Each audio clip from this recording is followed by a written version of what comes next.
ونستعينه ونستغفره ونعوذ بالله من شرور أنفسنا وسيئات أعمالنا من يهده الله فلا مضل له ومن يضلل فلا هادي له وأشهد أن لا إله إلا الله وحده لا شريك له وأشهد أن محمدا عبده ورسوله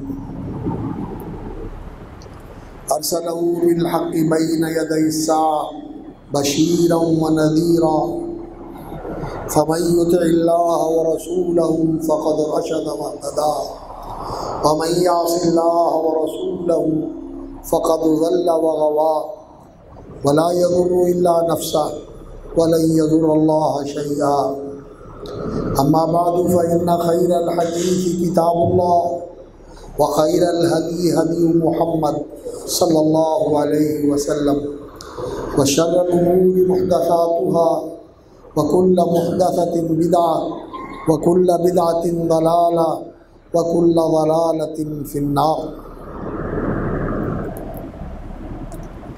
أعوذ بالله السميع العليم من الشيطان الرجيم. يا أيها الذين آمنوا اتقوا الله حق تقاته ولا تموتن إلا وأنتم مسلمون. تمام تعریفیں، حمد و ثنا اور شکر و سپاس اللہ رب العالمین، احکم الحاکمین اور ارحم الراحمین کی ذات عالی صفات کے لیے لائق اور مخصوص ہے.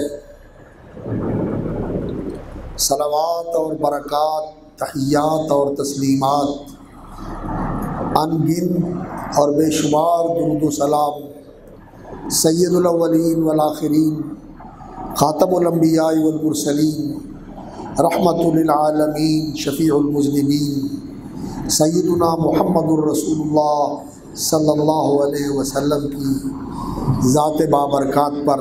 برادران و خیران اسلام، حضرات و خواتین، سامعین و حاضرین اور ناظرین کرام، اللہ رب العزت نے یہ جہان رنگ و بو اور یہ کون و مکان کی دنیا پیدا فرمائی ہے، اور یہ ساری کی ساری عالم کی مخلوقات اللہ رب العزت کی فرما بردار ہیں، اس کے نظم اور امر کے پابند ہیں. جو اللہ رب العزت نے کسی مخلوق کے لیے طریقہ اور راستہ متعین فرما دیا ہے، ہر چیز اس کے اوپر چل رہی ہے اور اسی کے مطابق وہ جس مقصد کے لیے اسے پیدا فرمایا گیا ہے وہ اس کو سر انجام دے رہی ہے. اللہ رب العزت نے فرمایا وَلَهُ أَسْلَمَ مَنْ فِي السَّمَاوَاتِ وَالْأَرْضِ. اللہ کے لیے مسلم، فرما بردار اور مطیع ہے جو کچھ بھی ہے آسمانوں میں اور زمینوں میں. اور دوسرے مقام پہ فرمایا أَلَمْ تَرَ أَنَّ اللَّهَ يَسْجُدُ لَهُ مَنْ فِي السَّمَاوَاتِ وَمَنْ فِي الْأَرْضِ وَالشَّمْسُ وَالْقَمَرُ. کیا آپ نہیں دیکھتے کہ اللہ رب العزت کے لیے سجدہ ریز ہے؟ یسجد لہ من فی السماوات ومن فی الارض، جو کچھ آسمانوں میں ہے اور جو کچھ زمینوں میں ہے سب اللہ کے حضور سر بسجود ہے. والشمس والقمر، سورج اور چاند بھی، والنجوم والجبال، ستارے اور پہاڑ بھی، والشجر والدواب، درخت اور زمین پہ چلنے والے چوپائے بھی، وَكَثِيرٌ مِّنَ النَّاسِ، اور بہت سارے لوگ، وَكَثِيرٌ حَقَّ عَلَيْهِ الْعَذَابُ، اور بہت سارے وہ لوگ بھی جن پر اللہ رب العزت کی طرف سے عذاب کا فیصلہ ہو چکا ہے۔ مطلب کیا کہ اللہ رب العزت نے اس کائنات کے لیے جو تقویمی نظام وضع فرما کے مقرر فرما دیا ہے، یہ ساری کائنات اس کے مطابق چل رہی ہے، حتیٰ کہ ہم انسان جن کو اللہ رب العزت نے ایک امانت کے ساتھ سرفراز فرمایا ہے، عزت اور فضیلت اور شرف و کرامت کے ساتھ ممتاز فرمایا ہے، ہم انسان بھی اس کائنات کے تقویمی امور کے اندر اس نظام کے پابند ہیں، اس سے باہر نہیں نکل سکتے۔ سورج کے لیے اللہ رب العزت نے جو راستہ بنا دیا اور جو سورج کی منزلیں ہیں اور جس راستے پہ وہ سفر کر رہا ہے، وَالشَّمْسُ تَجْرِي بِمُسْتَقَرٍّ لَهَا، کہ سورج اپنے ٹھکانے کی طرف بڑھ رہا ہے، چل رہا ہے جہاں جا کے اس نے ٹھہرنا ہے۔ اور وَالْقَمَرَ قَدَّرْنَاهُ مَنَازِلَ، چاند کی منزلیں اللہ رب العزت نے مقرر فرمائی ہوئی ہیں، اور زمین کے محور و مدار کی جو گردش اللہ رب العزت نے مقرر فرمائی ہوئی ہے، اور اسی طرح آسمانوں کو جو بغیر ستونوں کے اللہ رب العزت نے کھڑا کیا ہوا ہے، اور زمین کو انسانوں کے لیے بچھونا بنایا ہوا ہے، اور پہاڑوں کو اس زمین کے اندر گاڑ کے اس زمین کو متوازن بنا دیا ہے، اور اس زمین کے اوپر یہ سمندر پیدا فرما کے پانی کا بہت بڑا خزانہ اللہ رب العزت نے اس زمین کے اوپر مہیا فرما دیا ہے۔ یہ ساری چیزیں یہ اللہ رب العزت کی تخلیق ہے اور اس کے امر کے تابع ہے، اور یہ سارا کچھ اسی طرح چل رہا ہے جیسے اللہ نے چاہا ہے اور جیسے اللہ ان کو چلا رہا ہے۔ اس کو کہتے ہیں اللہ رب العزت کا تقویمی نظام، جو اس کائنات کو چلا رہا ہے، اور اس تقویمی نظام کا میں اور آپ بھی حصہ ہیں، سارے انسان اس کا حصہ ہیں۔ ہمارا پیدا ہونا، ہمارا مرنا، ہماری ایک شکل کا ہونا، ایک رنگ کا ہونا، ایک ماں باپ کے گھر میں آنا، ایک علاقے میں پیدا ہونا، یہ میرے اللہ کی منشا ہے، اس میں کسی کا کوئی دخل اور اختیار نہیں ہے، اس پر کسی کا کوئی زور اور کسی قسم کا کوئی تصرف کسی کو حاصل نہیں۔ کوئی کچھ نہیں کر سکتا کہ اپنی مرضی سے کسی ماں باپ کے گھر میں پیدا ہو جائے، اپنی مرضی سے کسی علاقے میں پیدا ہو جائے، اپنی شکل اپنی مرضی کی بنا لے، اپنا رنگ اپنی مرضی کا بنا لے، نہیں ہو سکتا۔ اور جس وقت وہ پیدا ہوا ہے اس کو آگے پیچھے نہیں کر سکتا، اور جس وقت اس کی موت آئے گی، آنے والی موت کو ایک لمحہ آگے پیچھے نہیں کر سکتا، نہیں آگے پیچھے کر سکتا اس کو۔ جب وقت آ جائے گا مرنا ہوگا، اور جب وقت آ جائے گا دنیا میں آنا ہوگا۔ یہ ہے تقویمی نظام جو اللہ رب العزت نے اس کائنات کے لیے مقرر فرمایا ہے، اور یہ کائنات اسی کے مطابق چل رہی ہے، اور اسی کا اظہار فرمایا وَلَهُ أَسْلَمَ مَنْ فِي السَّمَاوَاتِ وَالْأَرْضِ، کہ ہر چیز اس اللہ کے لیے مطیع ہے، فرما بردار ہے، اس کے حکم کی تابع ہے، اور اس کے نظم اور اس کے امر کی پابند ہے۔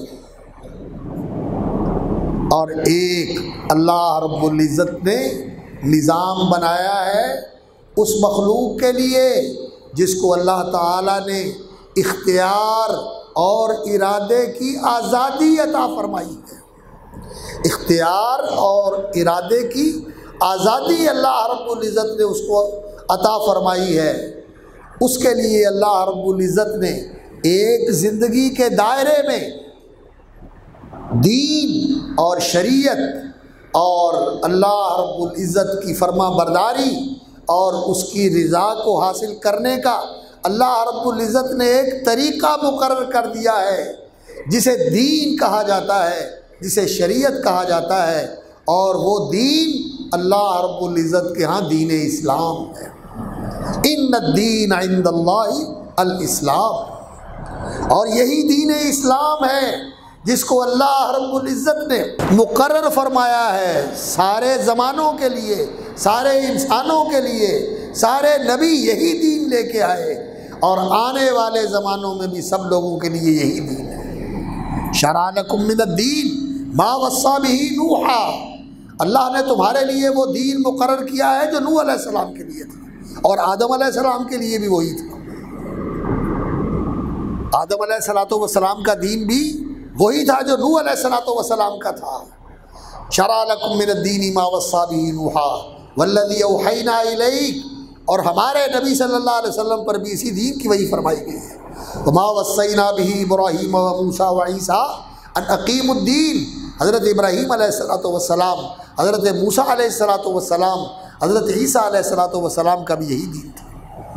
اب اس دین کو قائم کرنا ہے، اقیموا الدین ولا تتفرقوا فیہ، اور اس میں تفریق نہیں کرنی، پورے کے پورے دین کو قائم کرنا ہے، پورے کے پورے دین کے اوپر قائم ہونا ہے، اپنی زندگی میں اس کو قائم کرنا ہے، اور پوری زندگی اس کے اوپر قائم رہنا ہے۔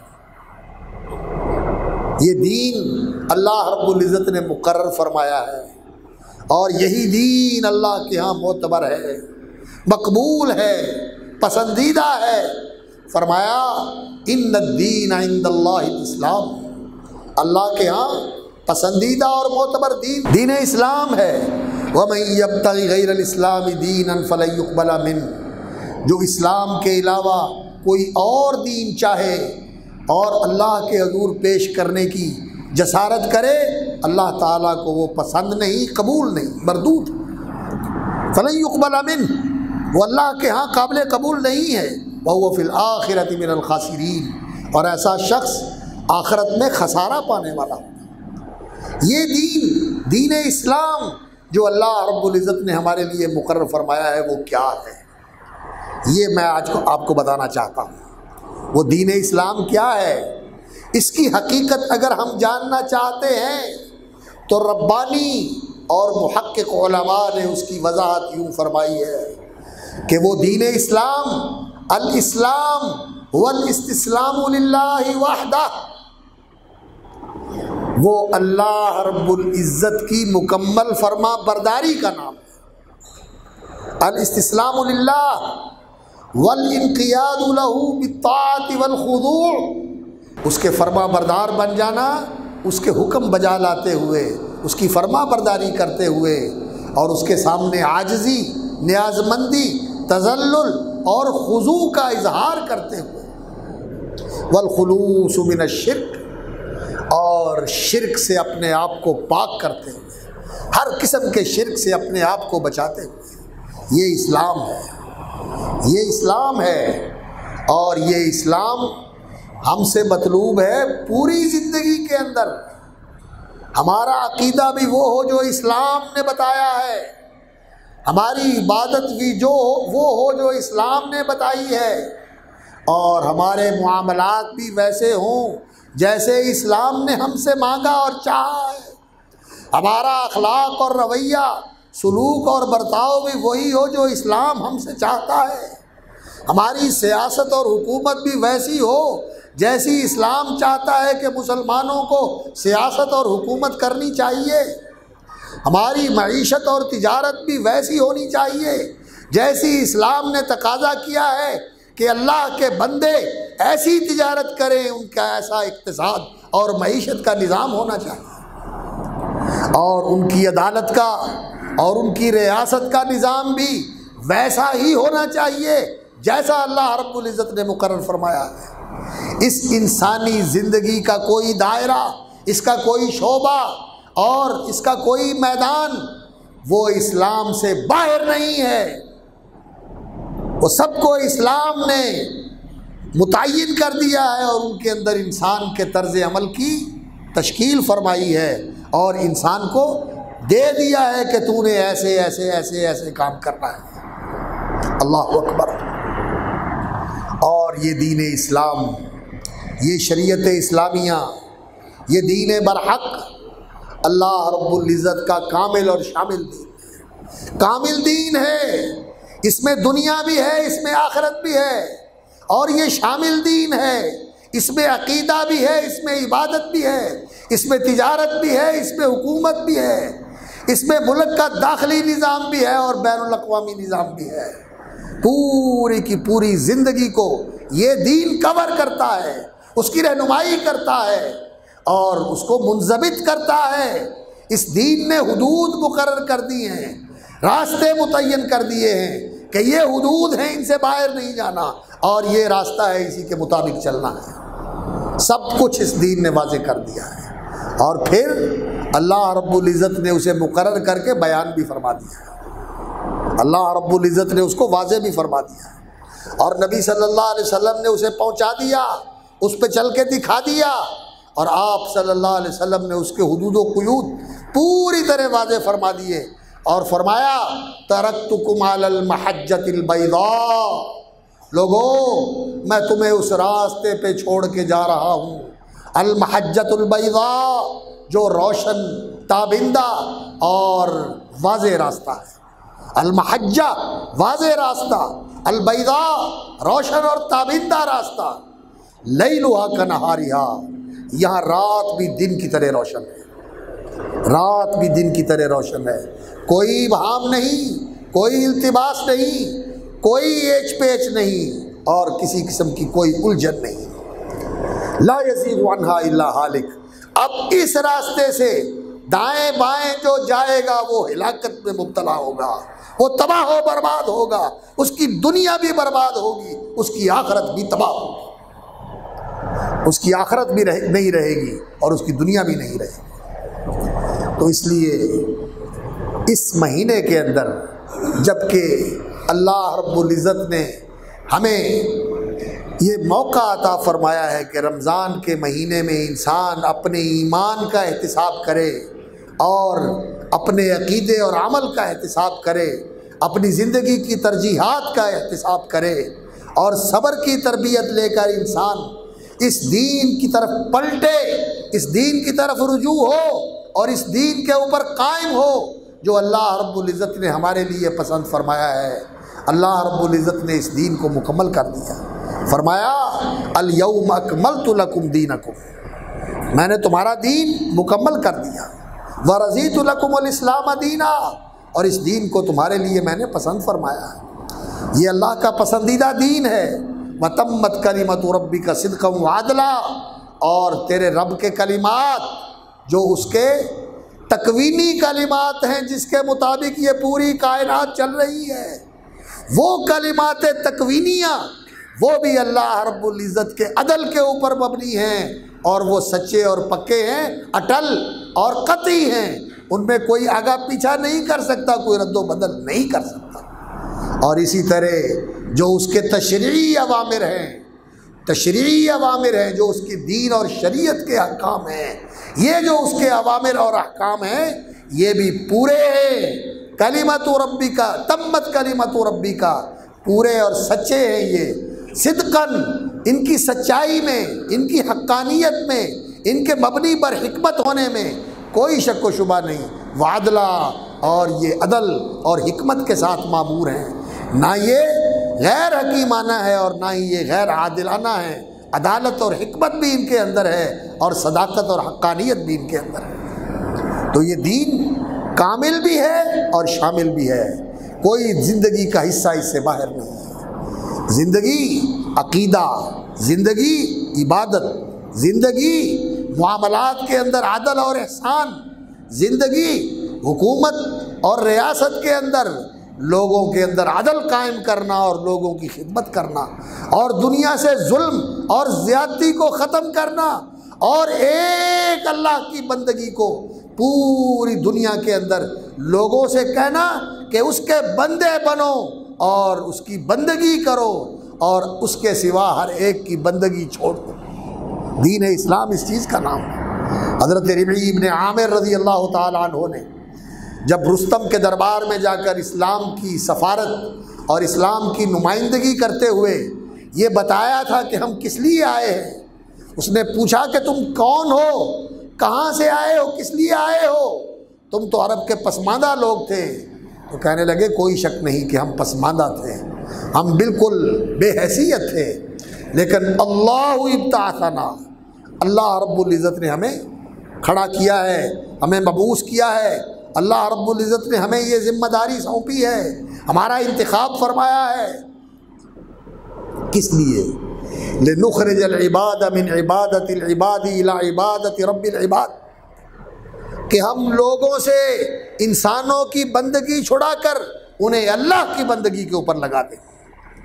کہیں بادشاہ کی بندگی ہو رہی ہے، کہیں مذہبی طبقوں کی بندگی ہو رہی ہے، کہیں شاہی خانوادوں کی بندگی ہو رہی ہے، کہیں رسم و رواج کی بندگی ہو رہی ہے، کہیں قوم قبیلے کی بندگی ہو رہی ہے، اور کہیں پیٹ اور خواہشات کی بندگی ہو رہی ہے، اور کہیں شرمگاہ اور انسان اپنی شہوات کی بندگی کر رہا ہے۔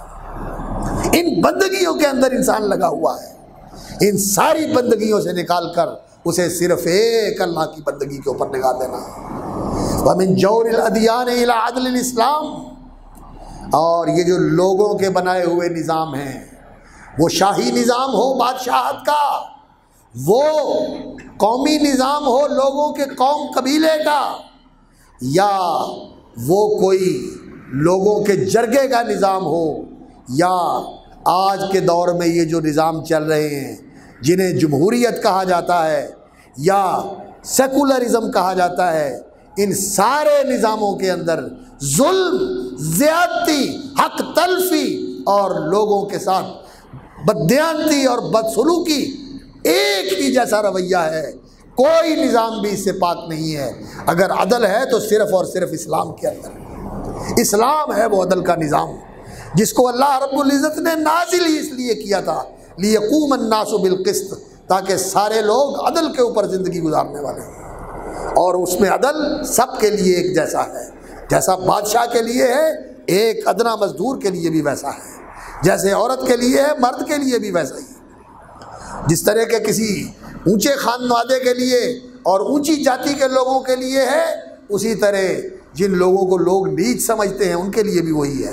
اور اسلام کی نگاہ میں کوئی اونچی جاتی اور کوئی نیچا طبقہ ہے ہی نہیں، سب کا ایک اللہ خالق ہے، اور سب ایک ماں باپ حضرت آدم اور حوا علیہ السلام کی اولاد ہے، اور دنیا میں آنے کا سب کا پروسیس ایک ہے، ایک پروسیس ہے، اور دنیا سے جانے کا بھی ایک ہی پروسیس ہے، اور کھانے کا اور کھانے کے بعد کے لوازمات کا بھی سب کا ایک ہی جیسا طریقہ ہے۔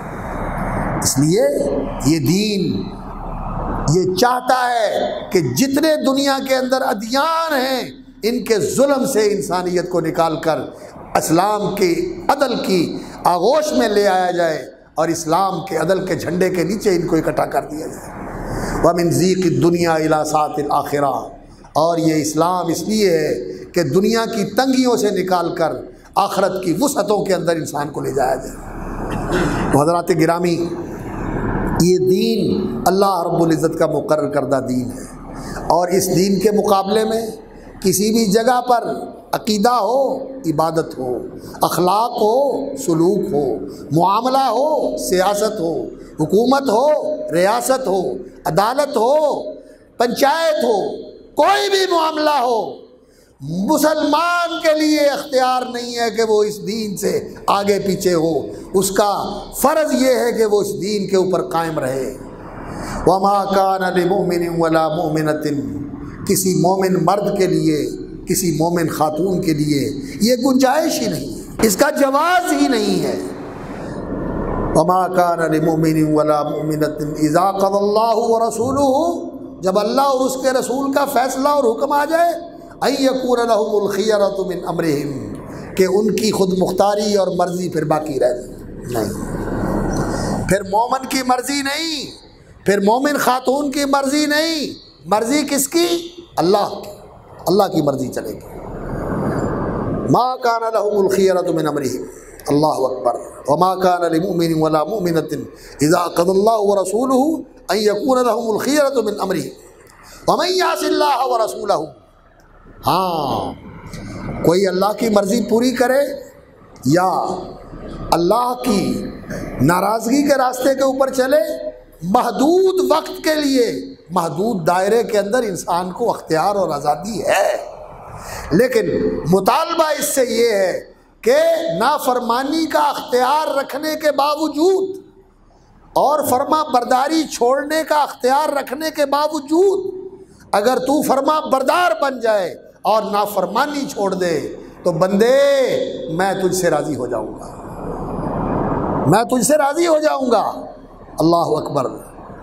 یا ایتھا النفس المطمئنہ، اے وہ جان جو دین کے اوپر اطمینان کے ساتھ قائم رہی، ارجعی الی ربک، جا واپس اپنے رب کے حضور، پہنچ جا، راضیۃً، تو اللہ سے راضی تھا، تو اللہ کی رضا پہ راضی تھا، مرضیہ، اب وہ اللہ تمہیں راضی کر دے گا، تو نے اس کی رضا کو قبول کیا، اب وہ تجھے راضی کر دے گا، جا اپنے رب کے حضور۔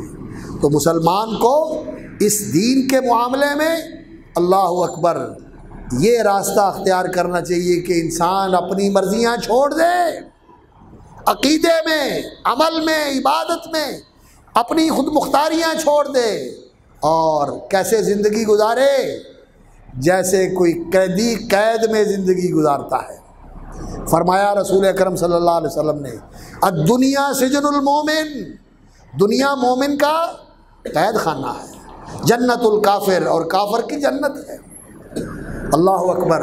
مومن کا قید خانہ کیسے ہے کہ قید خانے میں اپنی مرضی نہیں چلتی قیدی کی، جو جیل میں ہے، جو بندی خانے قید میں ہے، اپنی مرضی نہیں چلتی، وہاں جیل کا مینول چلتا ہے، جیل کا نظام اور قانون چلتا ہے۔ اللہ اکبر۔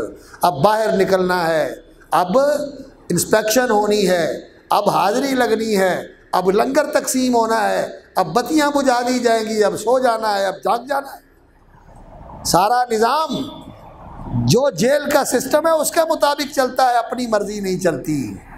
تو یہ مومن کی زندگی قید خانہ ہے، جیل ہے، سجن المومن۔ اللہ اکبر۔ یہاں اللہ کا نظام چلے گا، مومن کی زندگی میں کس کا نظام چلے گا؟ اللہ کا۔ کس کا حکم چلے گا؟ اللہ کا۔ اللہ اکبر۔ اور اگر انسان نے اس طرح زندگی گزار لی تو پھر اس کی تمام بندشیں، اس کی تمام تقییدات سب ختم ہو جائیں گی مرنے کے ساتھ ہی۔ پھر اللہ رب العزت اس کو وہ کچھ دیں گے جو یہ چاہے گا، جو یہ مانگے گا، سب کچھ اللہ رب العزت اسے عطا فرمائے، سب کچھ ہی اللہ رب العزت اس کو عطا فرمائے۔ تو مومن آدمی جو ہوتا ہے وہ زندگی کے اندر پابند ہوتا ہے، مقید اور محدود ہوتا ہے۔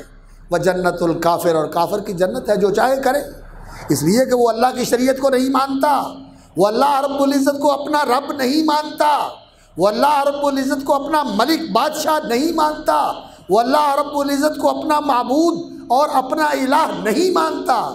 اور جس نے اللہ کو مان لیا کہ کون؟ اللہ ربی، اللہ میرا رب ہے، اور جو میرا رب ہے وہی میرا بادشاہ بھی ہے، اور جو میرا بادشاہ ہے وہی میرا الہ اور معبود بھی ہے۔ رب الناس، ملک الناس، الہ الناس، لوگوں کا پروردگار مالک، اور لوگوں کا بادشاہ اور فرما روا، اور لوگوں کا محبوب، اور لوگوں کا الہ برحق، اور لوگوں کا سچا محبوب اور سچا معبود، الہ برحق اللہ رب العزت ہے۔ تو انسان نے اس طرح زندگی گزارنی ہے، اور اس نے میرے لیے جو نظام زندگی وضع کر دیا ہے، عبادت، نماز پڑھنی ہے، نماز نہیں چھوڑنی، نماز پڑھنی ہے، زکوٰۃ دینی ہے، یہ مال میرا نہیں، یہ اس کا دیا ہوا ہے، اور اس میں خود مختار نہیں کہ جہاں چاہوں خرچ کروں، نہیں، کمانے میں بھی پابند ہوں، حرام نہیں کمانا، اور خرچ کرنے میں بھی پابند ہوں، مرضی سے خرچ نہیں کرنا، جہاں اجازت ہے وہاں خرچ کرنا ہے، جہاں اجازت نہیں، جی چاہ رہا ہے، پیسے بھی ہیں لیکن نہیں خرچ کرنا، اللہ نے اجازت نہیں دی۔ کہاں سے کمایا تھا اور کہاں خرچ کیا تھا، جواب دینا ہے۔ اللہ کی فرما برداری کرتے ہوئے کمایا تھا، اور اللہ رب العزت کی رضا کو ملحوظ رکھتے ہوئے خرچ کیا تھا، کامیاب۔ اور اگر ایسا نہیں کیا تو خائن، جو اللہ کی امانت تھی اس کو غلط استعمال کیا، اس امانت میں خیانت کرنے کے جرم کے مجرم ٹھہرو گے اور پھر اس کی سزا بھگتو گے۔ یہ اصولی بات بتا رہا ہوں میرے بھائیوں، اس کو ذہن میں بٹھا لیں، اس لیے کہ آج جو فلسفے اس دنیا کے اندر چل رہے ہیں اور جو لوگوں کی زبان پہ ہیں اور جس کا ہر طرف اظہار ہو رہا ہے وہ یہ ہے کہ جی انسان آزاد اور خود مختار ہے، جو مرضی کرے، کسی کو حق نہیں ہے کہ اس کی آزادی اور خود مختاری میں مداخلت کرے۔ یہ بات غلط ہے، یہ جھوٹا فلسفہ ہے، یہ شیطانی فلسفہ ہے۔ انسان آزاد اور خود مختار بے شک اللہ نے اس کو بنایا ہے، لیکن وہ کہتا ہے اَيَحْسَبُ الْإِنسَانُ أَن يُتْرَكَ سُدًى، کیا انسان یہ سمجھتا ہے کہ اسے بے لگام اور بے مہار چھوڑ دیا جائے؟ یہ جو مرضی کرے۔ أَفَحَسِبْتُمْ أَنَّمَا خَلَقْنَاكُمْ عَبَثًا، کیا تم یہ سمجھتے ہو کہ ہم نے تمہیں بے مقصد پیدا کیا ہے؟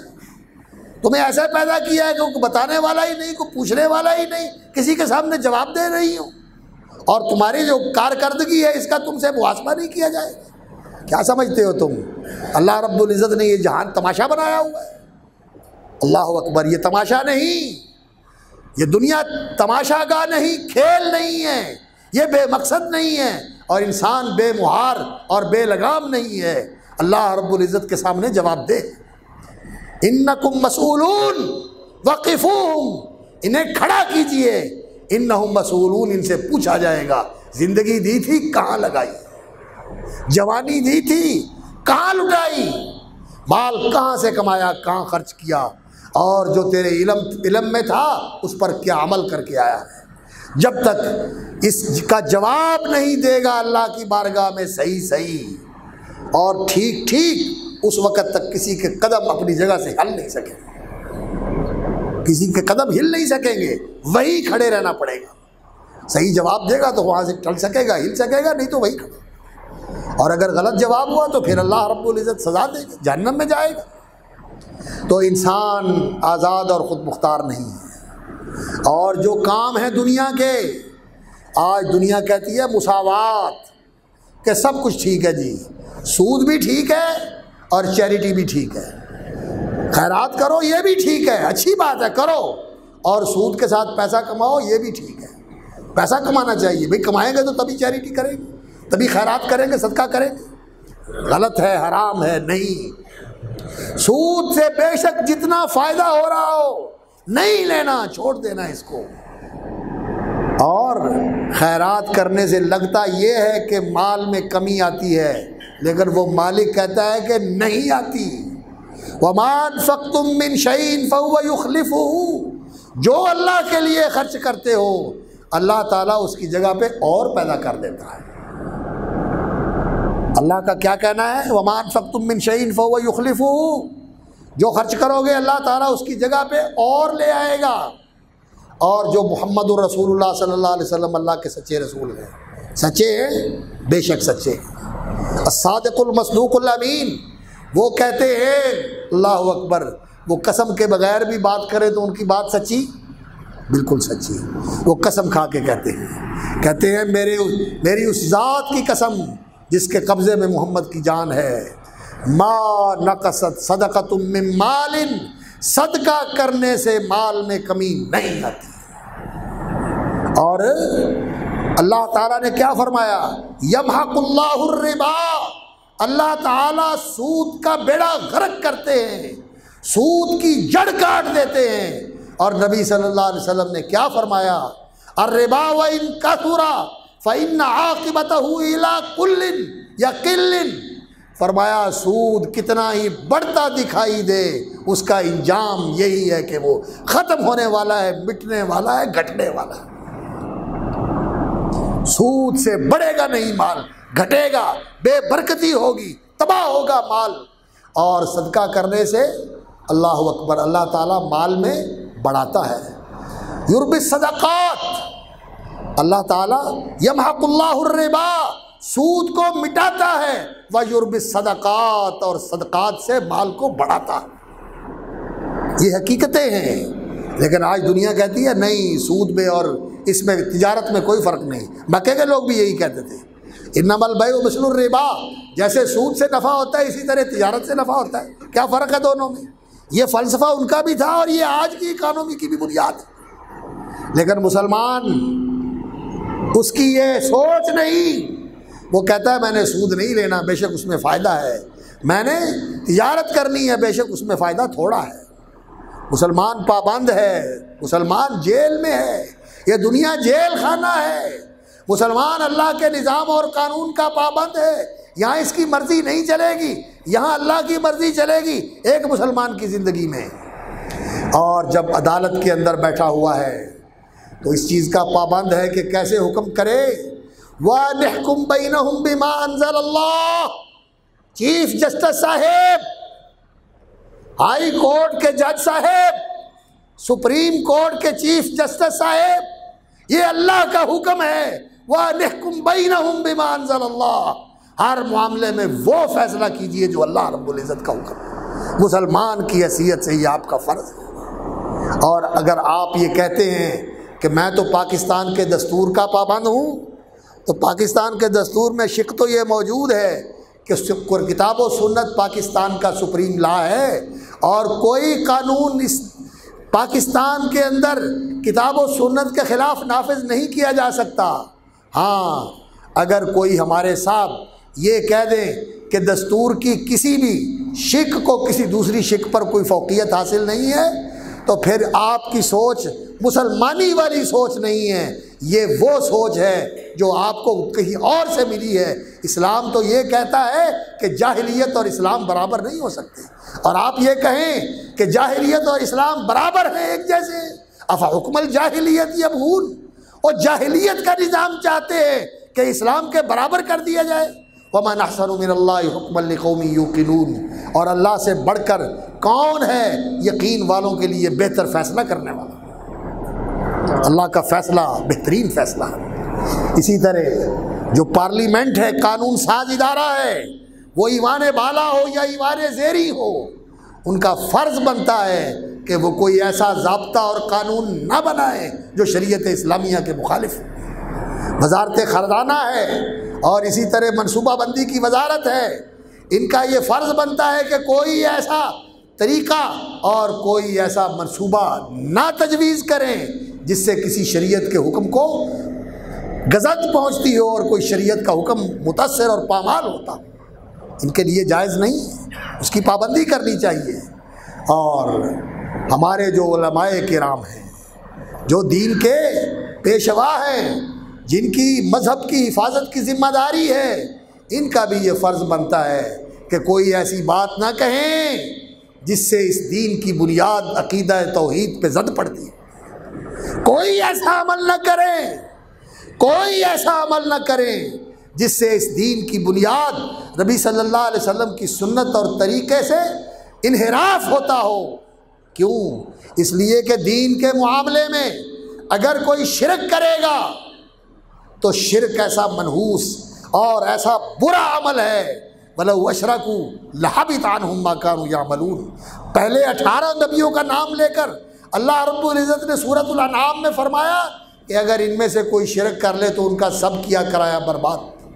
اور سورۃ الزمر کے اندر رسول اکرم صلی اللہ علیہ وسلم کی وساطت سے اس امت کے ایک ایک فرد کو مخاطب کر کے یہ فرمایا لَئِنْ أَشْرَكْتَ لَيَحْبَطَنَّ عَمَلُكَ، اگر تو نے شرک کر لیا، میں اور آپ ہر ایک اس کا براہ راست مخاطب ہے ذاتی طور پر، انفرادی طور پر، کہ اگر تو نے شرک کر لیا تو تیرا سارا عمل برباد، لَيَحْبَطَنَّ عَمَلُكَ وَلَتَكُونَنَّ مِنَ الْخَاسِرِينَ، اور تو خسارہ پانے والوں میں سے ہو جائے گا۔ یہ شرک کے معاملے میں کوئی کسی قسم کی مفاہمت اور کوئی کسی قسم کا نرم رویہ نہیں قبول کیا جا سکتا۔ اور اسی طرح معاملہ بدعت کا ہے، دین کے اندر بدعت قابل قبول نہیں۔ رسول اکرم صلی اللہ علیہ وسلم نے کیا فرمایا؟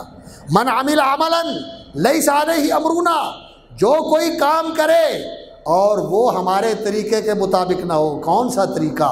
جو اللہ نے اتارا ہے قرآن کے اندر اور جو محمد الرسول اللہ صلی اللہ علیہ وسلم سے ملا ہے سنت اور آپ صلی اللہ علیہ وسلم کی سیرت کے اندر، جو اس کے مطابق نہیں ہے فَهُوَ رَدٌّ، فرمایا وہ مردود ہے، مردود ہے، مردود ہے۔ اللہ اکبر۔ تو رسول اکرم صلی اللہ علیہ وسلم کی سنت کے خلاف کوئی عمل نہیں ہونا چاہیے، عقیدہ توحید کے خلاف کوئی بات نہیں ہونی چاہیے، اور یہ جو دین کے ارکان ہیں 5 وقت کی نماز اور فرضی زکوٰۃ اور رمضان کے روزے اور بیت اللہ کا حج اور عمرہ، ان میں کسی قسم کی مداہنت اور کسی قسم کی کسل مندی اور کسی قسم کا تہاون اور کسی قسم کی سستی اور غفلت کا مظاہرہ نہیں کرنا چاہیے۔ چوبند اور چوکس ہو کر، چاقو چوبند ہو کر، اور پوری طرح ذمہ دار اور پوری طرح محتاط ہو کر ان فرائض کی پابندی کرنی چاہیے، اور جن جن چیزوں کو شریعت نے حرام قرار دے دیا ہے، محرمات، ان سے بچنا چاہیے، محرمات کے قریب نہیں جانا چاہیے۔ اور فرائض اور محرمات کے بارے میں ایک نقطے کی بات سمجھ لیں، ایک نقطے کی بات سمجھ لیں، جس چیز کو فرض کیا ہے، جس کا حکم دیا ہے، اس کی اہمیت زیادہ ہے، اور جس چیز سے باز رکھا ہے، منع کیا ہے، وہ بھی حرام ہے۔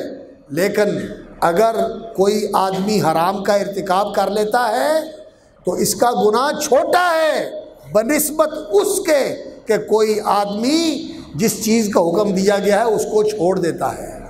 مثال دے کر آپ کو بات سمجھاتا ہوں، جھوٹ بولنا حرام ہے، کوئی شک نہیں، حرام ہے جھوٹ بولنا۔ اگر کوئی آدمی جھوٹ بولے گا گناہ گار ہوگا، اور یہ جھوٹ ایسا گناہ ہے، رسول اکرم صلی اللہ علیہ وسلم نے فرمایا ایاکم والکذب، لوگوں جھوٹ سے بچو، جھوٹ، ان الکذب یہدی الی الفجور، یہ جھوٹ انسان کو بدکار بنا دیتا ہے، اور بدکاری انسان کو جہنم میں لے جاتی ہے۔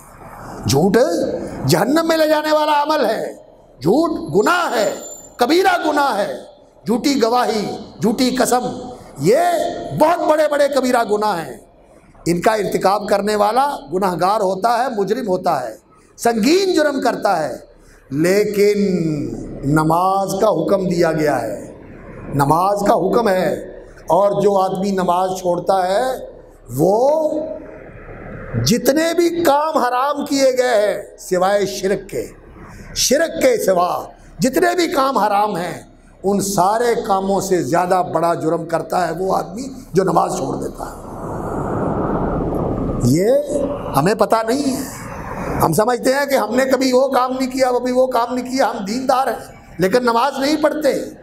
نماز نہ پڑھنا یہ اتنا بڑا گناہ ہے، اتنا بڑا گناہ ہے کہ دوسرے گناہ جو ہیں وہ اس کے مقابلے میں بہت کم تر درجے کے، بہت کم تر درجے کے۔ اس لیے میں اپنے عزیزوں سے کہوں گا، اپنے بیٹوں سے کہوں گا، اپنے بھائیوں سے کہوں گا، اپنے بزرگوں سے کہوں گا، اپنی ماؤں اور بہنوں سے کہوں گا، اپنی بیٹیوں سے کہوں گا کہ نماز کے معاملے میں کوتاہی نہ کیا کریں، اپنے گھروں میں نماز کا اہتمام کریں، اپنے گھر والوں کو نمازی بنائیں، بیٹوں بیٹیوں کو نمازی بنائیں، بہوؤں دامادوں کو نمازی بنائیں، اپنے گھر کے اندر نماز کا نظام نافذ کریں، نماز کا معمول قائم کریں۔ اللہ اکبر، اقیم الصلاۃ، نماز قائم کرو، اپنی بھی نماز پوری کرو اور اپنے گھر والوں کی نماز کی بھی فکر کرو۔ نماز چھوڑنا بہت بڑا گناہ ہے، اور جس طرح نماز چھوڑنا بڑا گناہ ہے، زکوٰۃ چھوڑنا بھی ایسا ہی بڑا سنگین گناہ۔ اور زکوٰۃ یہ نہیں ہے کہ 10-15 ہزار 20 ہزار لاکھ روپیہ توڑا کے رکھ لیا اور 10-10 100 ہزار کر کے تقسیم کر دیا، نہیں۔ زکوٰۃ کے لیے جو گھر میں سونا پڑا ہوا ہے، جو گھر میں نقدی پڑی ہوئی ہے، جو گھر میں چاندی پڑی ہوئی ہے، اور جو گھر میں ڈالر پڑے ہوئے ہیں، پاؤنڈ پڑے ہوئے ہیں، جو کاروبار کے اندر مال لگا ہوا ہے، تجارت کے اندر پیسہ لگا ہوا ہے، جو آپ کی پروڈکشن ہے، آپ تیار کر کے بیچتے ہیں، یا جو آپ نے اپنے گوداموں میں رکھی ہوئی ہے، ان ساری چیزوں کا حساب کر کے 2.5% کے حساب سے 52.5 تولے چاندی کی قیمت کے برابر جب ہو جائے تو 1 سال گزر جائے اور آپ کے پاس یہ پڑا ہوا ہے، اس کی زکوٰۃ دیں۔ اور اگر نہیں زکوٰۃ دیں گے، اس کی زکوٰۃ نہیں دیں گے تو یہ اللہ کا حق بھی مارا ہے، اور یہ ایسی منحوس چیز ہے جس سے مال کی برکت بھی ختم ہو جاتی ہے، اس مال کے اندر برکت بھی نہیں رہتی۔ اور پھر یہ مال جو ہے جس کی زکوٰۃ نہ دی جائے، قیامت والے دن اللہ رب العزت نے قرآن مجید میں یہ بیان فرمایا ہے کہ یکنزون الذهب والفضة ولا ينفقونها في سبيل اللہ، جو لوگ سونے اور چاندی کو خزانہ بنا کر رکھتے ہیں اور اللہ کے راستے میں خرچ نہیں کرتے، فبشرہم بعذاب علیم، انہیں دردناک عذاب کی بشارت دے دو، خبر دے دو ان کو کہ تمہارے لیے دردناک عذاب ہے۔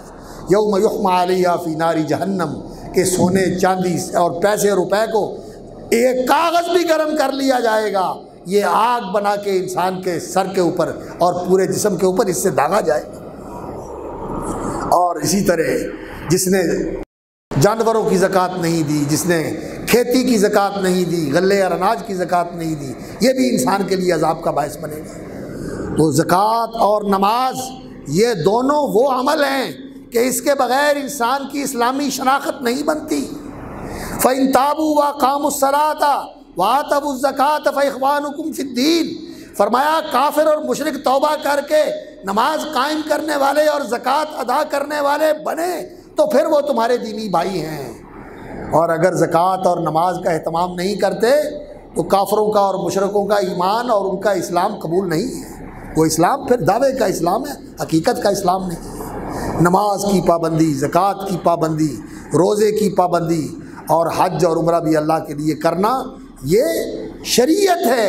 اس شریعت کی پابندی، اس میں ہمارا کوئی اختیار نہیں کہ ہم کہیں کر لیں گے جی، دیکھا جائے گا جی، سوچتے ہیں جی، یہ نہیں۔ بس انما کان قول المؤمنین اذا دعوا الی اللہ ورسولہ، اللہ اور اس کے رسول کی طرف بلایا جائے تو مومن کا طریقہ کیا ہوتا ہے؟ میں نے سن لیا اور میں نے مان لیا، سننا اور ماننا۔